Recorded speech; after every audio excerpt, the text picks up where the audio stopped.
দর্শক, পবিত্র আশুরা উপলক্ষে তাজিয়া মিছিলের আরও কিছু সংবাদ রয়েছে এই সংবাদের এই অংশে। আর এই মুহূর্তে আমাদের সাথে সেই খবর জানাতে মোহাম্মদপুর থেকে সরাসরি যুক্ত হচ্ছেন সহকর্মী আরিফুল ইসলাম। আরিফ, মোহাম্মদপুরে তাজিয়া মিছিল কেমন দেখছেন জানাবেন আমাদের।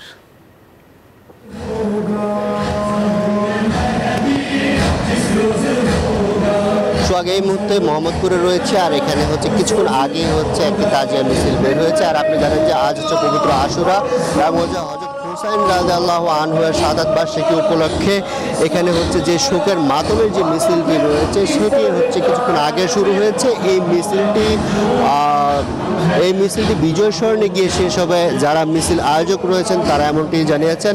আর সেই সাথে আমরা এখানে দেখতে পাচ্ছি হচ্ছে যে এই মিছিলটিকে কেন্দ্র করে আইন শৃঙ্খলা বাহিনীর কড়া নিরাপত্তার মধ্য দিয়ে কিন্তু মিছিলটি এগিয়ে যাচ্ছে। ধীরে ধীরে মিছিলটি আসাদ গেট হয়ে ফার্ম গেট হয়ে বিজয় স্মরণে গিয়ে শেষ হওয়ার কথা রয়েছে। এখানে বিশাল একটি মিছিল শুরু হয়েছে। সেই সাথে লাল সবুজের নিশানা, তারপর দুলদুল, তারপর হচ্ছে খুনি ঘোড়া, এই টাইপের যে তাদের যে নিদর্শনগুলো রয়েছে সেই নিদর্শনের মাধ্যমে হচ্ছে তারা তাদের শোকের যে মাতম সেগুলো হচ্ছে মাতম করতে আমরা দেখতে পাচ্ছি।